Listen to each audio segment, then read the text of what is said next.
जय श्री कृष्ण। हरिओम श्री कृष्ण वंदे जगत गुरु। मारा वाला गीता प्रेमी मित्रों, भाइयों तथा बहनों, सौने मारा जय श्री कृष्ण, जय माताजी, राधे राधे। मित्रों, આજના વિડીયોમાં આપણે 16 સંસ્કાર જે સનાતન ધર્મનું અને ભારતીય સંસ્કૃતિનું હાર્દ છે. બધી જ વિશ્વની સંસ્કૃતિઓ લુપ્તપાય થઈ ગઈ, પરંતુ આપણી 16 સંસ્કાર પદ્ધતિના કારણે હજુ પણ આપણી સંસ્કૃતિ ટકી રહી છે. તો એ 16 સંસ્કાર શું છે, તેના નામ શું છે, તેની આવશ્યકતા શું છે, તેનો ઉદ્દેશ શું છે અને તેનો વૈજ્ઞાનિક દૃષ્ટિકોણથી તે હાલના સમયમાં કઈ રીતે યોગ્ય છે તે આપણે જોઈશું. તો સૌથી પહેલાં આપણે 16 સંસ્કારોના નામ જોઈએ. પહેલો સંસ્કાર ગર્ભદાન સંસ્કાર, બીજો સંસ્કાર પુંસવન સંસ્કાર, ત્રીજો સંસ્કાર સીમંત સંસ્કાર, ચોથો સંસ્કાર જાતકર્મ સંસ્કાર, પાંચમો નામકરણ, છઠ્ઠો કર્ણવેદ, સાતમો નિષ્ક્રમણ, આઠમો અન્નપ્રાશન, નવમો ચૂડાકણ એટલે મુંડણ સંસ્કાર, 10મો વિદ્યારંભ સંસ્કાર, 11મો ઉપનયન સંસ્કાર, 12મો વેદારંભ, 13મો કેશાંત, 14મો સમાવર્તમ, 15મો વિવાહ સંસ્કાર અને 16મો મિત્રો અંત્યેષ્ટિ સંસ્કાર. આમ જન્મથી લઈને મૃત્યુ સુધી સંસ્કાર અભિજીત જો વ્યક્તિ હોય તો તેનું ઉત્થાન 100% થાય છે એવું આપણા આર્ધદ્રષ્ટા ઋષિમુનિઓનું માનવું છે. અને એ જ આશયને લઈને મનુષ્યના જીવનમાં જન્મથી લઈ મૃત્યુ સુધી આ સંસ્કારોનું સંશોધન કરી તેને શોધન મારણ દ્વારા વ્યક્તિને વિકસિત કરી તેની જે યોગ્યતાઓ છે એ ખીલવી અને માનવમાંથી મહામાનવ બનાવવાની એક ટેકનિક છે, એક પ્રણાલી છે જે આપણે ભૂલતા આવ્યા છીએ. અને પાશ્ચાત્ય સંસ્કૃતિના ઓધળા અનુકરણથી જે આપણું પતન થઈ રહ્યું છે એ પતન ન થાય અને ફરીથી પાછો ભારત વિશ્વગુરુ રૂપે પોતાના સ્થાન ઉપર બિરાજે, એ જ આશયથી આ સનાતન સંસ્કારનો વિડીયો બનાવી રહ્યો છું. તો આપને યોગ્ય લાગે તો શેર, લાઈક, કોમેન્ટ કરજો અને આખો વિડીયો જોવા પૂરા વિડીયોના અંત સુધી જોડાયેલા રહેજો. મિત્રો, શ્લોક છે કે ગર્ભદાત મૃતસ્ય ચ પુંસવનમ ક સીમંત જાત ભીદે નામાખ્યા સનિષ્ક્રમેણ ચ તથા અન્ય પ્રસાન કર્મ ચ ચુડાખ્યમ વ્રતબંધક્યો ચતુર્વેદ વ્રતનાપુરમ કેશાંતા સાવી સંગવી પરિણાય સ્વાદ ષોડશી કર્મણા. અર્થાત જન્મથી એટલે કે ગર્ભદાન, પુંસવન, સીમંતોનયન, જાતકર્મ, નામકરણ, નિષ્ક્રમણ, અન્ન પ્રસારણ, ચૂડાકર્મ, ઉપનયન, કેશાંત, સમાવર્તક, વિવાહ, અંત્યેષ્ટિ એટલે કે અંતિમ સંસ્કાર સુધી જે આપણે જોયું. તો મિત્રો, સંસ્કાર એટલે શું પહેલાં જોવું અને જાણવું જરૂરી છે. સંસ્કાર એટલે પ્રાણી માત્રની મૂળ પ્રકૃતિ, મૂળ સ્વભાવ, જન્મજાત ઢોચો, વિજ્ઞાનમાં તેને DNA કહે છે, જે બદલવો અસંભવ છે. દાખલા તરીકે ઓબો અને બાવળ ઉપર કેરી ન આવે અને ઓબા ઉપર કોટા ન ઉગે. ગુજરાતીમાં કહેવત છે કે બાવળ વાવીએ તો કેરીને આશા ન રખાય. હા મિત્રો, 100% સાચું છે. કડવું તુમણું દરેક તીર્થસ્થાનોના જળમાં સ્નાન કરે ને તો પણ મીઠું ન થાય, તો પછી આ સંસ્કારની શું જરૂર? એક રીતે કેવળ બકવાસ, સમયની બરબાદી. તો મિત્રો, આપ એક રીતે સાચા છો, સાથે સાથે બીજી રીતે આપ સંપૂર્ણ 100% ખોટા છો. સ્વભાવ બદલાતો નથી, પ્રકૃતિ ચેન્જ નથી થતી, પરંતુ વધારી કે ઘટાડી જરૂર શકાય છે. આ જ આપણા સૌની ગેરસમજ છે, જે આપણું અધૂરું જ્ઞાન છે, અજ્ઞાન છે. અહીં બાવળ ઉપર કેરી કે ઓબા ઉપર કોટાની વાત નથી કરવાની. ઓબો કેરી જ આપે, આ સિદ્ધાંત, આ સંસ્કાર કે આ જ પ્રકૃતિને આપણે વધારી કે ઓછી કરી શકીએ, વેરાયટીમાં બદલી શકીએ. જે આપણે સૌ જાણીએ છીએ કે દેશી ઓબા ઉપર કલમ કરી તેના DNA જેવા સ્વભાવવાળા બીજા વૃક્ષોના ફળો ઓબા ઉપર લાવી શકીએ, અનેક પ્રકારની કેરીઓ ઓબા ઉપર લઈ શકીએ. એક જ દેશી ગુલાબ ઉપર અનેક પ્રકારના અને અનેક રંગના ગુલાબો લઈ શકીએ. સોનામાં થોડી મિલાવટ કરી અનેકવિધ ઘરેણાના આકાર આપી શકીએ. તેવી જ રીતે પ્રાણી માત્રની પ્રકૃતિ 3 પ્રકારની 3 ગુણોવાળી સત્વ, રજસ અને તમો મિશ્રિત છે. કોઈ પણ પ્રાણી સત્વગુણી 100% સત્વગુણી નથી, અને હોય તો તે ભગવાન જ કહેવાય. દાખલા તરીકે વિષ્ણુજી 100% સતોગુણી છે, બ્રહ્માજી 100% રજોગુણી છે, શિવજી 100% તમોગુણી છે. આમાં કોઈ જ બદલાવ શક્ય છે જ નહીં અને થાય પણ નહીં. પરંતુ પ્રાણી અને માનવ માત્ર 3 ગુણ મિશ્રિત છે. તેમાં 16 સંસ્કારથી પોતાને અનુરૂપ ગુણ વધારી અને પોતાને નડતર રૂપ ગુણ દબાવી શકાય છે. કોઈ પણ ગુણ વધારી ઘટાડી શકાય છે. સૃષ્ટિની કોઈ પણ વસ્તુ સંપૂર્ણ નષ્ટ કે ઉત્પન્ન કરવી શક્ય છે જ નહીં. અને આ સિદ્ધાંત છે, આ પ્રકૃતિનો નિયમ છે, જે સ્વયં ભગવાન અને પ્રકૃતિ જ બદલી શકે. આપણી તાકાત નથી. તો હવે 16 સંસ્કારની આવશ્યકતા જીવન જીવવા માટે, જીવનની ઉન્નતિ માટે, જીવનના વિકાસ માટે સત્વ ગુણના પર્સન્ટેજ ટકાવારી ઊંચી હોવી જરૂરી છે. અને તમો ગુણ અને રજો ગુણ જરૂરિયાત પૂરતા નીચા કરવા જ પડે. એથી જ બેલેન્સ જળવાઈ રહે. અને બેલેન્સ માટે આ 16 સંસ્કાર મનુષ્યના જીવનમાં ફક્ત બેલેન્સનું જ કામ કરે છે, બીજું કોઈ જ કામ કરતું નથી. તેના મહત્વની વાત કરીએ કે આપણી સનાતન ધર્મની સંસ્કૃતિ, ભારતીય સંસ્કૃતિ સંસ્કારો પર આધારિત છે.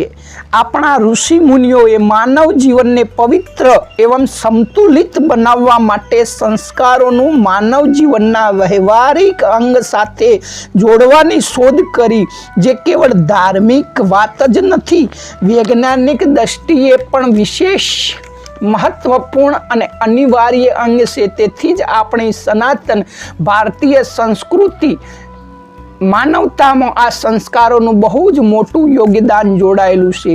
પ્રાચીન કાળમાં પ્રત્યેક કાર્ય સંસ્કારોના આરંભથી એટલે કે શરૂઆતથી થતું. તે સમયમાં સંસ્કારોની સંખ્યા લગભગ 40 હતી. જેમ જેમ સમય બદલાતો ગયો અને વ્યસ્તતા વધતી ગઈ, તેમાં કેટલાક સંસ્કારો ખુદ બખુદ ભૂલાઈ ગયા અને થોડા ઘણા સમયની માંગ અનુસાર સંશોધિત થઈને નવા પણ દાખલ થયા. ગૌતમ સ્મૃતિમાં 40 પ્રકારના સંસ્કારોનો ઉલ્લેખ છે. મહર્ષિ અંગિરાએ તેના 40માંથી 35 સંસ્કારોને વ્યવસ્થિત કર્યા અને સમય જતાં એ 35 સંસ્કારોનું વ્યાસજી મુનિએ વ્યાસ સ્મૃતિમાં 16 સંસ્કારો મુખ્યનું વર્ણન કર્યું છે, જે હાલ આપણી પાસે આપણા ધર્મશાસ્ત્ર, ઇતિહાસ અને પુરાણોમાં આ 16 સંસ્કારોનો ઉલ્લેખ જે કરેલો છે, જે મળી આવે છે, તેના નામ આપણે જોઈ ગયા. તો હવે તેનો વિસ્તારથી થોડો વર્ણન જોઈએ. તે પહેલાં એનો ઉદ્દેશ શું? તો મિત્રો, સંસ્કારો હિ ગુણાંતરાધન મુચ્યતે, અર્થાત જેવી રીતે ઔષધિમાં ના દ્રવ્યો ઉપર સંસ્કારો થાય છે, દાખલા તરીકે પારો, ધતુરો, એના ઉપરથી શોધન મારણ કરી દ્રવ્યના મુખ્ય ગુણમાંથી નુકસાનકારક દ્રવ્યોને અલગ કરી અથવા ઘટાડી ફાયદાકારક દ્રવ્યના ગુણોને વધારી તેની ગુણવત્તામાં વધારો કરાય છે. તેવી જ રીતે માનવની મુખ્ય પ્રકૃતિમાં બદલાવ કર્યા વગર તેની અંદર સારા ગુણો એટલે કે સંસ્કાર ભરવા અને દુષ્ગુણો એટલે કે દુસંસ્કાર દૂર કરવા આ જ મુખ્ય આશય અને આ જ મુખ્ય ઉદ્દેશ્ય રહ્યો છે. અને તેનો વૈજ્ઞાનિક આધાર, તેની આવશ્યકતા કે પ્રાણી માત્રમાં મનુષ્ય સર્વથી શ્રેષ્ઠ માનવામાં આવ્યો છે. દુર્લભ મનુષ્યો દેહી દેહીના ક્ષણ ભંગુર, અર્થાત મનુષ્ય જન્મ દુર્લભ જરૂર છે, સાથે સાથે એક ક્ષણ ભંગુર છે. તો આવા ક્ષણ ભંગુર દેહમાં અત્યંત સાવધાનીઓ, અત્યંત સતર્કતા અને સંસ્કારિકતા હોવી અતિ આવશ્યક છે. પ્રાચીન કાળમાં આપણા દીર્ઘદ્રષ્ટા તત્વચિંતકો, ઋષિ મુનિઓ, હિત ચિંતકો દ્વારા કઠોર સાધના એવં ગંભીર ચિંતન મનન મંથનથી માનવીય મહાનતાને પારખી માનવ સુંદર, સુખદ, શાંતિપૂર્ણ અને દીર્ઘજીવી અર્થાત લાંબુ આયુષ્ય જીવે તેના માટે 16 સંસ્કારોના રૂપમાં માનવ જીવનમાં દૈનિક વ્યવહાર સાથે આ પ્રક્રિયાને જોડી દેવામાં આવી, જે ખરેખર આપણા માટે ખૂબ જ ગૌરવ લેવા જેવી છે, આપણા અહોભાગ્ય છે, જેના અનુકરણથી આજની પ્રદૂષણયુક્ત યાંત્રિક જિંદગીમાં આ વિષયમાં સોચવું, સમજવું અને જીવનમાં ઉતારવું માનવ માટે મંગલકારી છે, એટલા માટે અતિ આવશ્યક છે. તો આપણે આપણી અતીત એટલે કે ભવ્ય ભૂતકાળને પારખી અદ્ભુત અમિત સંસ્કૃતિના ઉચ્ચ આદર્શો, સુસંસ્કારોને અમલમાં મૂકીએ, એ જ હાલના સમયની માંગ છે, જે અનિવાર્ય છે. 16 સંસ્કારોથી શાસ્ત્રોક્ત વિધિથી સ્વયં પોતાને અને પોતાના સ્નેહીજનોને તથા આપણા સમાજને પણ સુસંસ્કૃત બનાવવાનો પ્રયાસ કરવો જોઈએ. આ મારો નમ્ર પ્રયાસ છે. તો આવો આપણે 16 સંસ્કારને વિગતવાર જોઈએ. મિત્રો, પ્રથમ ગર્ભદાન સંસ્કાર. તો આપણા શાસ્ત્રોમાં માન્ય પ્રચલિત 16 સંસ્કારોમાં ગર્ભદાન સંસ્કાર પ્રથમ નંબરે છે, કે ગૃહસ્થ જીવન જે ધર્મનો આધાર સ્તંભ છે, સાથે સાથે 4 આશ્રમોનો પણ ગૃહસ્થાશ્રમ આધાર સ્તંભ છે. તેથી તેનું મહત્વ અને જવાબદારીઓ અને ઘણી વધી જાય છે. એટલા માટે ગૃહસ્થ જીવનમાં પ્રવેશતા પહેલા કર્તવ્ય કર્મના રૂપમાં ગર્ભદાન સંસ્કારને માન્યતા દીધેલ છે, કારણ કે ગૃહસ્થ જીવનનો મુખ્ય ઉદ્દેશ શ્રેષ્ઠ સંતાનોની ઉત્પત્તિ છે અને ઉત્તમ સંતાન પ્રાપ્તિ છે. સાથે સાથે ઉત્તમ સંતાન પ્રાપ્તિ માતા પિતાએ ગર્ભદાન પૂર્વે પોતાનું તન એટલે કે શરીર અને મનની પવિત્રતા અનિવાર્ય છે. ગર્ભદાન સંસ્કારની શાસ્ત્રોક્ત વિધિથી તન અને મન પવિત્ર થાય છે. એટલા જ માટે વૈદિક કાળમાં ગર્ભદાન સંસ્કાર સૌથી પ્રથમ અને સૌથી મહત્વનો. બીજો પુષ્વન સંસ્કાર. આ સંસ્કાર ગર્ભસ્થ શિશુ અથવા ગર્ભની અંદર રહેલા શિશુની માનસિક વિકાસને નજર સમક્ષ રાખીને કરવામાં આવતો હતો. ગર્ભદાનના બીજા કે ત્રીજા માસમાં આ સંસ્કાર કરવાનું વિધાન શાસ્ત્રોમાં છે. આ સંસ્કાર શુભ નક્ષત્રમાં સંપન્ન કરવામાં આવતો, જેના ફળ સ્વરૂપ શિશુ સ્વસ્થ અને સદગુણ સંપન્ન ઉત્પન્ન થતું. વિશેષ ગ્રહો, વિશેષ તિથિ ગણતરી કરીને તેના આધાર ઉપર આ સંસ્કાર થતો. મિત્રો, ત્રીજો સીમંત સંસ્કાર. તો સીમંત સંસ્કારનો અર્થ સૌભાગ્ય સંપન્ન થવું. તો સ્ત્રીનો ઉદ્દેશ માતા બનવું એ અતિ સૌભાગ્યશીલ છે, એટલા માટે આને સીમંત સંસ્કાર કહેવામાં આવે છે. અને આનો ઉદ્દેશ ગર્ભપાતને રોકવો અને ગર્ભસ્થ શિશુ અને તેની માતાની રક્ષા કરવાનો આશય હતો. આના ફળ સ્વરૂપ ગર્ભણી માતા પ્રસન્ન રહે, આદરની દ્રષ્ટિથી જોવાય, એ જ આ સંસ્કારનો અભિપ્રાય હતો. આ સંસ્કાર ગર્ભધારણના 6 કે 8મા મહિને થતો. તેને ગુજરાતીમાં આપણે ખોળા ભરણું કહીએ છીએ. મિત્રો, ચોથો જાત કર્મ સંસ્કાર.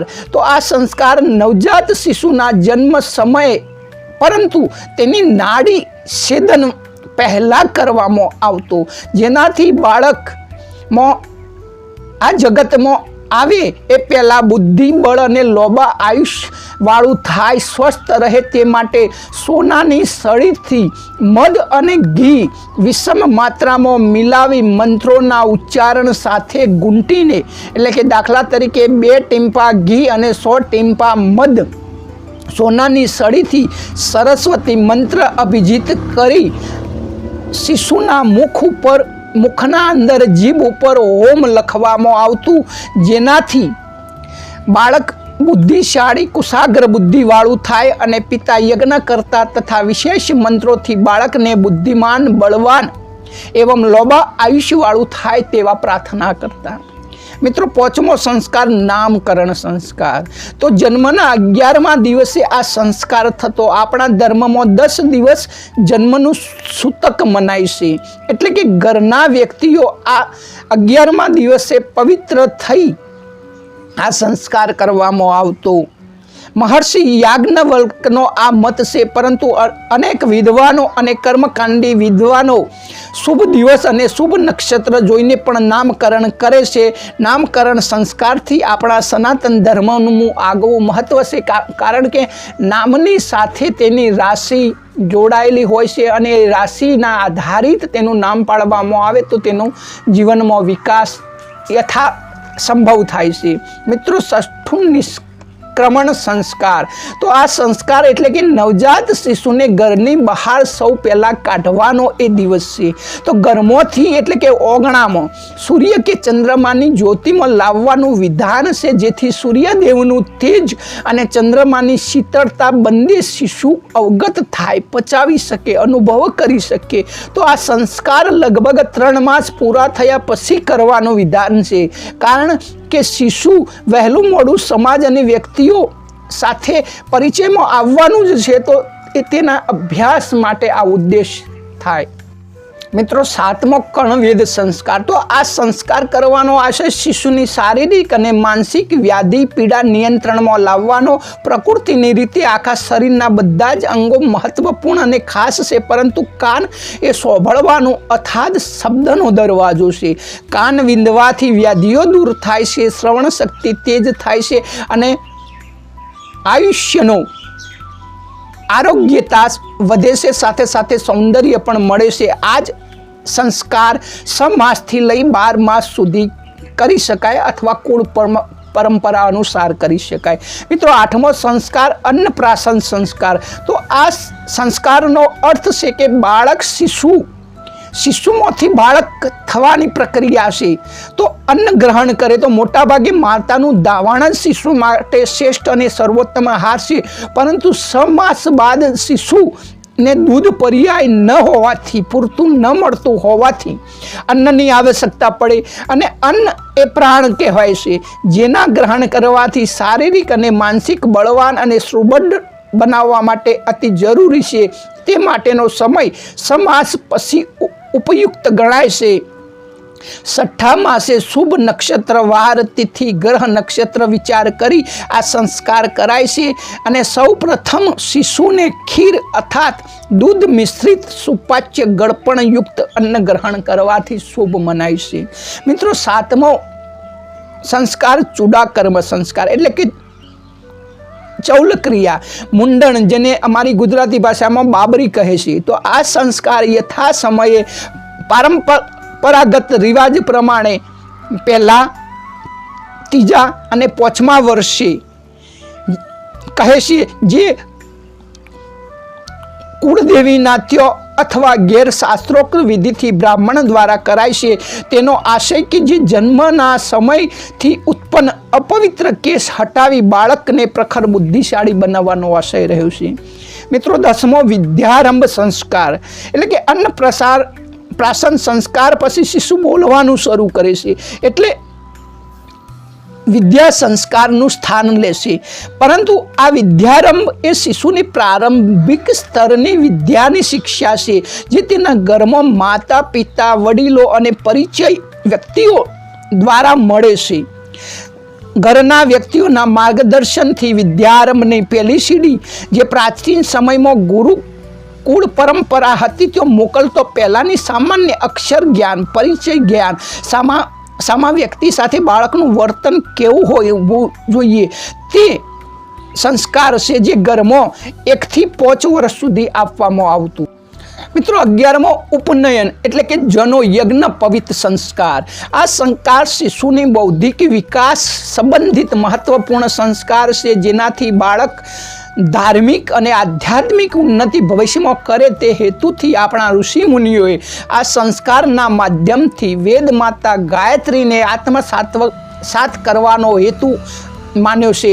પ્રાતઃ 8 વર્ષની ઉંમરમાં યજ્ઞોપવિત સંસ્કાર બાળકના કરવામાં આવતો, જેના દ્વારા બાળક બ્રહ્મચર્ય પ્રત્યેની જાગૃતિ અનુભવે. શિક્ષા અંતર્ગત તેના પાલનથી ગૃહસ્થાશ્રમ, તેનો ભવિષ્યનો ગૃહસ્થાશ્રમ બ્રહ્મચર્યના દૃઢતાથી પાલનથી સુદૃઢ બને. આ સંસ્કારોનો ઉદ્દેશ છે કે બાળકના જીવનમાં સ્વયં સંયમ આવે, જેના દ્વારા આત્મવિકાસ તરફ તેની તીવ્ર ગતિ મળે અને તે પ્રેરિત થતું રહે. મિત્રો 12મો સંસ્કાર વેદારંભ સંસ્કાર છે. મિત્રો આ જ સંસ્કારથી તેની સાચો વિદ્યાભ્યાસ ચાલુ થાય છે કે બાળક વેદારંભ પદ્ધતિ એટલે કે વેદોનો અભ્યાસ શિક્ષણથી પોતાની અંદર વાસ્તવિક જ્ઞાન, જે સાચું જ્ઞાન છે, આત્મસાત કરે. તે હેતુથી 5 થી 7 વર્ષની ઉંમર પછી તેને ગુરુકુળમાં મોકલવામાં આવતો અને તે ગુરુકુળમાં તેની સંસારિક અને આધ્યાત્મિક સાથે સાથે જીવન જરૂરિયાતની તમામ વિદ્યા માટે તેને માર્ગદર્શન મળતું, જે તમામ અલગ અલગ સ્વાધ્યાયો સાથે રહીને ગુરુના માર્ગદર્શનમાં મનુષ્ય જીવનના તમામ પાસાઓ, ધર્મ, અર્થ, કામ અને મોક્ષ કઈ રીતે આસાનીથી સિદ્ધ થાય તે શીખવાડવાનો પ્રયાસ થતો, જેનો ઉદ્દેશ ભવ્ય વ્યક્તિ અને સમૃદ્ધ રાષ્ટ્ર નિર્માણનો હતો. મિત્રો 13મો સંસ્કાર કે શાંત સંસ્કાર અને તેની અંતર્ગત 14મો સંસ્કાર સમાન સંસ્કાર આવી જાય છે કે ગુરુકુળમાં વેદાધ્યાન જ્યારે પૂરું થઈ જાય અને શિષ્યને આશ્રમથી વિદાય આપતો પહેલા આચાર્ય સમક્ષ છેલ્લા તેના કેશ સંસ્કાર એટલે કે તેનું માથું મુંડન કરાવવામાં આવતું અને તેને સ્નાતકની ઉપાધિ આપવામાં આવતી કે ભાઈ તારો અભ્યાસ પૂરો થઈ ગયો, અને તેને સ્નાન કરાવવામાં આવતું, જેને સમાંત સંસ્કાર કહે છે કે અનેક સુગંધિત દ્રવ્યોથી તેને સ્નાન કરાવી તેને જે શિષ્ય બન્યો ત્યારે જે દંડ, મેખલા અને ભિક્ષાપાત્ર આપવામાં આવ્યું હતું તે પરત લેવામાં આવે છે. તો આ 25 વર્ષની ઉંમર સુધી શિશુ એટલે બાળક વિદ્યારંભ કરીને ગૃહસ્થ આશ્રમમાં દાખલ થવા ઘરે પરત આવે છે. મિત્રો વિવાહ સંસ્કાર કે પ્રાચીન કાળથી હાલના સમય સુધી આ વિવાહ સંસ્કાર સ્ત્રી પુરુષ બંને માટે સૌથી મહત્વપૂર્ણ સંસ્કાર છે. 25 વર્ષ બાદ યુવક ગુરુકુળથી આવે યુવક અલગ કુળની સંસ્કારી સ્ત્રી સાથે તેનો વિવાહ ગ્રંથિથી બંધાય, જેથી સમાજમાં સ્વચ્છંદતા ન વધે અને પતિ પત્ની બંનેનો જીવનમાં વિકાસ થાય. આ સમય મર્યાદા મિત્રો 25 વર્ષની હોય છે, જે ગૃહસ્થ આશ્રમની જવાબદારી પૂરી કરી ઈમાનદારીપૂર્વક કરી નિભાવી અને 51મા વર્ષે વ્યક્તિ પોતાના વિકાસ માટે પોતાના વાનપ્રસ્થ આશ્રમમાં દાખલ થાય છે અને ગુરુજીના શરણમાં જઈને આત્માના વિકાસ માટે સંન્યાસ ગ્રહણ કરી લેશે. તો આ વાનપ્રસ્થાશ્રમ અને સંન્યાસ આશ્રમ એ ગૃહસ્થાશ્રમના જીવનના પછી આવે છે. અને મિત્રો છેલ્લો સંસ્કાર અંત્યેષ્ટિ સંસ્કાર. તે અંત્યેષ્ટિ સંસ્કાર એ અંતિમ સંસ્કાર છે, જે શરીરને અગ્નિથી પરિગ્રહ કરવામાં આવે છે. આપણા ધર્મશાસ્ત્રો અનુસાર મૃત શરીરની પણ વિધિવ્રત ક્રિયા સંસ્કાર કરવાથી જીવાત્માને આગળની દિશા ઉચિત ગતિ મળે છે. જીવાત્મા આ મૃત્યુલોક છોડીને પોતાના કર્મો અનુસાર ઊંચા કે નીચા લોકમાં ગતિ કરે છે અને આ સંસ્કાર કરવાથી તેના ઊંચા લોકમાં જવાની સંભાવનામાં મદદ મળે છે, વધી જાય છે. મિત્રો આપણા સનાતન ધર્મમાં અને ભારતીય સંસ્કૃતિમાં સંસ્કાર સિંચન, વર્ણ વ્યવસ્થા, આશ્રમ વ્યવસ્થા બહુ જ આગવું મહત્વ છે. સ્ટેપ બાય સ્ટેપ પરલોકની મુક્તિની સીડી છે. તો મિત્રો વ્યક્તિ અથવા જીવાત્માનું સ્વાગતથી લઈ જીવાત્માની મૃત્યુ સુધી અર્થાત વિદાયમાં પણ આત્મીયતા, ખૂંફ, પોતિકાપણાનો ભાવ નજરે પડે છે. આપણી સંસ્કૃતિની આ દેન છે કે આવતાને તો પ્રેમથી આવકાર જરૂર મળે છે, પરંતુ જતાને પણ પ્રેમથી વિદાય, ચાહે દુશ્મન પણ કેમ ન હોય. કાગ બાપુનું ભજન છે, હે જીતારા આગણિયા હે પૂછીને કોઈ આવે રે આવકારો મીઠો આપજે રે. અર્થાત તારા ઓગણામાં, તારા ફળિયામાં, તારા ઘેર ચાહે કોઈ પણ જીવ પુત્ર બનીને અથવા દુશ્મન બનીને પણ જો આવે તો તેને પોતાનો ગણી, તેને પોતાનો જ લાગે તે રીતે તેને આવકાર આપજે. અને તે વ્યક્તિની વિદાય વખતે પણ કાગિયેને પાણી પાજે, સાથે બેસી ખાજે રે કાગિયાને પાણી પાજે, સાથે બેસી ખાજે રે હેજીયાને જો પારે સુધી તું મૂકવા જાજે રે આવકારો મીઠો। મિત્રો, આપણી સંસ્કૃતિ કેટલી ભવ્ય છે। જન્મથી લઈ મૃત્યુ સુધી પરસ્પર દેવો ભવની ભાવના, પોતાની અને પોતાના સાથે જોડાયેલાઓની ઉન્નતિમાં સહયોગી બનવું એ જ આપણો ધર્મ, એ જ આપણો સંસ્કાર। અતિથિ દેવો ભવ, આચાર્ય દેવો ભવ, પરસ્પર દેવો ભવ જેવી ભાવના વ્યક્તિના અંદર આ 16 સંસ્કારોના સિંચનથી આવતી અત્યારે પાશ્ચાત્ય સંસ્કૃતિના ઓધળા અનુકરણ અને પોતાની સંસ્કૃતિના આ અમૂલ્ય વારસાની વિસ્મૃતિથી હાલનો વ્યક્તિ અશાંત, દુઃખી અને એકલો પડી ગયો છે। માનવમાંથી દાનવ બની ગયો છે, હિંસક જાનવર બની ગયો છે। કયો આપણો ભૂતકાળનો ભવ્ય વારસો અને કયો વર્તમાનની કંગાલિયત હાલત। મિત્રો, કોણ જવાબદાર? આ પ્રશ્ન જરૂર ઉઠે તો તેનો ઉત્તર એ જ છે કે આપણે સ્વયં જવાબદાર છીએ। હે માનવ, તું જ તારા ભાગ્યનો વિધાતા છે। ચાહે વિધાતાની જેમ વર્તી મહામાનવ બન અથવા પરવશ બીજાની કઠપુતળી બની તુચ્છ જંતુ બન, તારી મરજી। તારા હાથે સ્વેચ્છાએ પહેરેલી અજ્ઞાન વશ યા અધૂરા જ્ઞાનની પહેરેલી સોનાની અથવા લોખંડની બેડી તોડવા કોઈ જ સમર્થ નથી। તે જાતે પહેરી છે, તારી મરજીથી પહેરી છે। તું જ્યારે તે ફગાવવા ઈચ્છે, તોડવા ઈચ્છે ત્યારે જ તૂટશે। તે આજ તોડે કે હજારો વર્ષ પછી, આ વસ્તુ તારા હાથમાં છે। પરંતુ જખ મારીને વહેલી મોડી તારે તોડવી જ પડશે, તો જ તેના સિવાય છૂટકો જ નથી। તોડા વિના વિકાસ, ઉન્નતિ, મોક્ષ, મુક્તિ બધું જ અસંભવ છે। અને મિત્ર, તારે તારા ઘેર પાછું ફરવાનું છે, બીજાના ઘરમાં નહીં। અને પોતાના ઘેર પાછી ફરવામાં શરમ શાની? અરે, પોતાનો લુખો સુખો રોટલો પણ સારો છે અને પરવશ થઈને મીઠાઈને પણ લાનત છે। ગીતામાં ભગવાન અર્જુનને કહે છે કે સ્વધર્મ નિર્ધનય છે, પરધર્મ ભયાવહ। સ્વધર્મમાં મૃત્યુ પણ આવકાર્ય છે અને પરધર્મમાં સન્માન પણ મૃત્યુથી બદતર છે। ફેસલો આપણા હાથમાં છે। સિંહ થઈને જીવવું કે ઘેટા બકરાની જેમ જીવવું, આ બ્રહ્મ વાક્ય છે, 100% સત્ય છે। અને સ્વયં ભગવાન અને સનાતન ધર્મના શાસ્ત્રો કહે છે કે હે માનવ, તુझे याद नहीं तू ब्रह्म का ही अंश है, कुल गोत्र तेरा ब्रह्म है, सद ब्रह्म तेरा वंश है। ગીતામાં પણ ભગવાન કહે છે કે મમ વંશે જીવ લોકે જીવ ભૂતે સનાતન, બધા જ જીવો મારો જ સનાતન અંશ છે। તો મિત્રો, ભૂલ ક્યાં થઈ? તપાસો, જાણીને સુધારી લો। બસ પોતાને ઘેર આવો। જેવી જ રીતે હનુમાનજી અષ્ટસિદ્ધિ નવનિધિ સંપન્ન હતા, પરંતુ એ ભૂલી ગયા હતા। જ્યારે જોબુને યાદ દેવડાવ્યું કે તમે તો આ છો, ત્યારે એક જ કૂદકામાં સમુદ્ર પાર લંકામાં। તો મિત્રો, આજ આપણે છીએ, આપણે જ ઋષિઓના સંતાનો છીએ। આપણામાં બધી જ તાકાત છે।